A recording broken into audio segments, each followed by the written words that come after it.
10th international technical trade show Leathertech 2024 Leathertech ফেয়ারের ফুটার exchange কর্তৃক আয়োজিত লেদার অ্যান্ড ফুটার টকে আপনাদের সবাইকে স্বাগতম জানাচ্ছি। আমি আফসার রহমান। আজকে আমাদের সাথে আছেন সুপার এক্স লেদারের সম্মানিত general manager mister Mozahar Ali. Sir, আপনাকে স্বাগতম। Thank you. আমরা যতটুকু জানি যে আপনারা কিছুদিন আগে এলডব্লিউজি সনদ পেয়েছেন এবং সেটা হয়তো রিনিউ হয়েছে। তো স্যার, আপনার কাছে এই জার্নিটা সংক্ষেপে জানতে চাচ্ছিলাম, এলডব্লিউজি সনদ পাওয়ার আগ থেকে এই পর্যন্ত টোটাল জার্নিটা কেমন ছিল?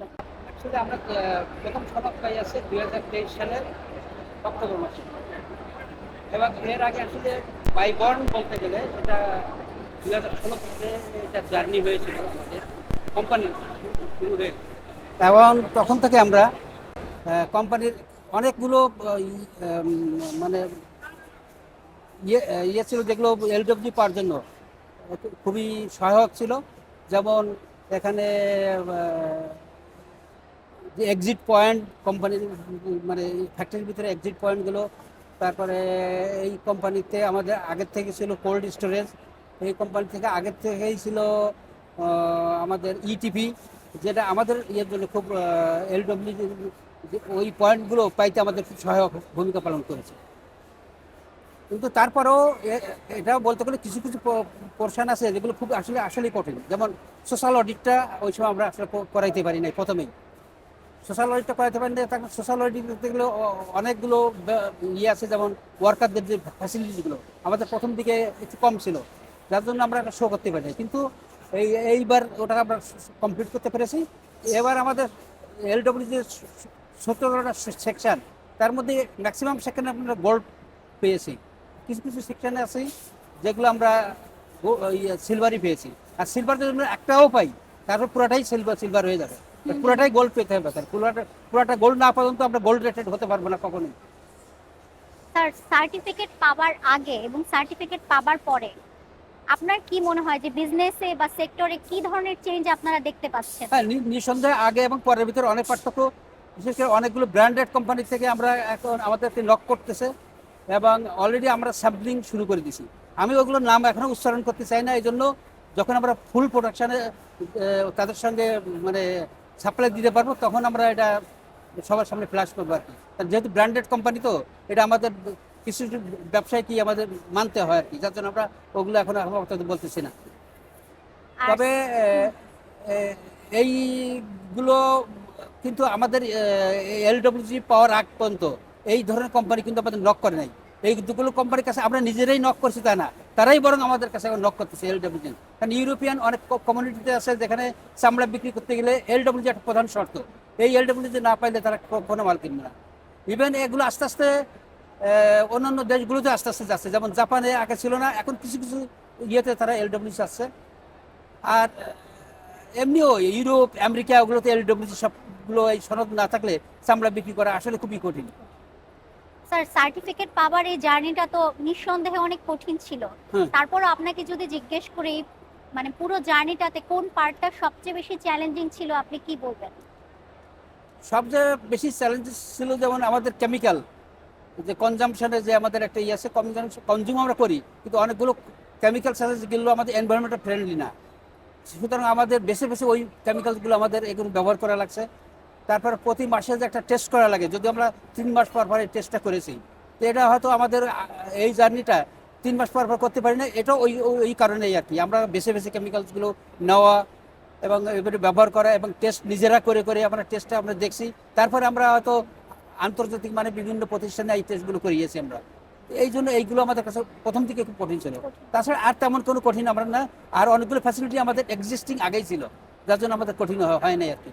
যেমন আমাদের ক্যান্টিন ফ্যাসিলিটিস বলতে গেলে, তারপরে যে আমাদের ফেস ওয়াশ, তারপরে আই ওয়াশ, এই বেসিনগুলো, তারপরে ফায়ার ফাইটিংয়ের যে ইয়েগুলো আছে, হলে আমরা কীভাবে ওখান থেকে স্কেপ পাইতে পারি, এবং আমাদের ফায়ার ড্রিল, এই ট্রেনিংগুলো আমাদের আগেই করা ছিল, যার জন্য আমরা এইগুলোতে বেগ পাইনি। ফায়ার এক্সটিংগুইশার পর্যাপ্ত পরিমাণ ছিল, আমাদের ফার্স্ট এইড ওজো পর্যাপ্ত ছিল, আমাদের হাইড্রোজেন সালফাইড ডিটেক্টর সবখানে সুন্দরভাবে বসানো ছিল, যার জন্য আমাদের এইগুলো পেতে আর আমাদের সমস্যা হয়নি এটার জন্য এলডব্লিউজি পেতে।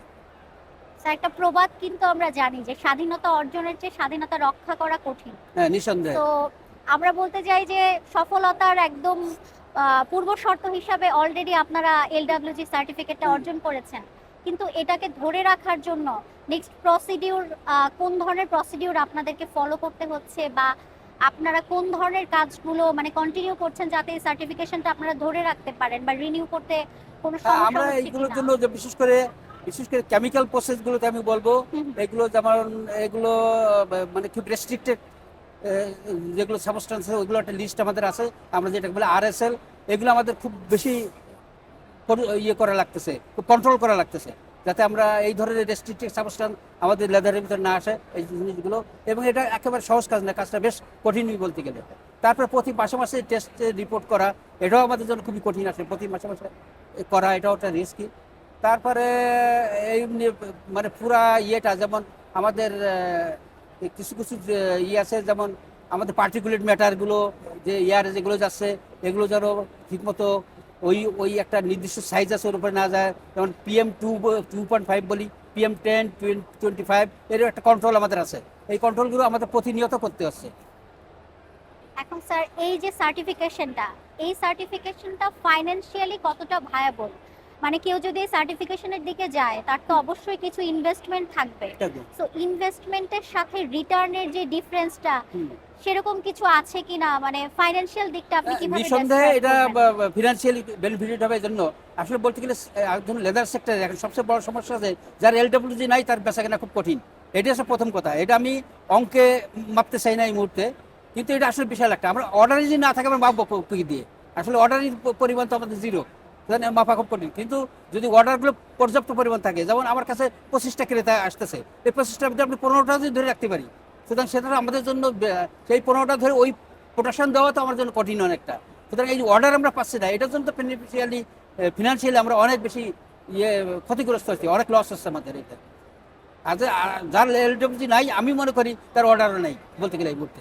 হয়তো চায়নাতে কিছু বিক্রি করতে পারে, চায়নার মার্কেটগুলো আসলে আমাদের জন্য খুব বেশি ভায়াবল না। যারা যারা করতেছে তারাও জানে এটা আসলে এত, এর বেশি আমি বেশি কিছু বলতে চাই না, তাহলে একটা দেশের বিরুদ্ধে বলা হয়ে যায়, আমি বলবো না এটা। স্যার নতুন যারা এলডব্লিউজি সার্টিফিকেট নিতে চাচ্ছে তাদের উদ্দেশ্যে আপনি কি বলবেন, বা আপনার কোনো সাজেশন আছে কিনা? হ্যাঁ, LWG সার্টিফিকেট পাওয়া কঠিন আবার সহজ অনেকটা। বিশেষ করে হেমায়তপুরে যারা নিতে চাচ্ছে তাদের জন্য প্রথম কথা আছে, একটা সেন্ট্রাল ইটিপির না আশা বসে না থাকে, নিজস্ব ছোটখাটো ইটিপি থাকবে, যেখানে যেখানে বিশেষ করে ক্রোম রিকভারিটা যেন করতে পারে, সলিড ওয়েস্টটা ভালো মতো ম্যানেজ করতে পারে। এই সলিড ওয়েস্ট ম্যানেজ এবং এই ক্রোম রিকভারি, এই দুটো জিনিস যদি এই মুহূর্তে করতে পারে, আমি মনে করি তারা অনেকটা আগায় যাবে এটার জন্য। আর বাকিটুকু সেন্ট্রাল সিইটিভি যেটা ওরা ওরা করে নেবে আর কি। আর সিইটিভি আমাদের দেশে আসলে এর আগেও অনেকটা ফাংশনিং ছিল না, আমি যতটুকু জানি এখন 80% ফাংশনিং ওটা। আর বাকিটুকু সবার সহযোগিতা করলে হয়ে যাবে। যেমন ক্রোম রিকভারি প্ল্যান যদি সবাই করে নেয়, তখন এই ওখানে সিইটিভির উপর প্রেশার অনেক কমে যাবে। কমে গেলে তখন সিইটিভি কিন্তু অনেক বেশি ফাংশনিং, একসময় দেখা যাবে হয়তো মানে 98 থেকে 100% ফাংশনিং হয়ে যাবে। তখন আর ওর পাশের নদীটা ক্ষতিগ্রস্ত হবে না, বিশেষ করে হেমায়তপুরে। স্যার আপনাকে অসংখ্য ধন্যবাদ আমাদেরকে সময় দেওয়ার জন্য, এবং ফুটার এক্সচেঞ্জের সাথেই থাকবেন। ওকে, থ্যাংক ইউ সো মাচ।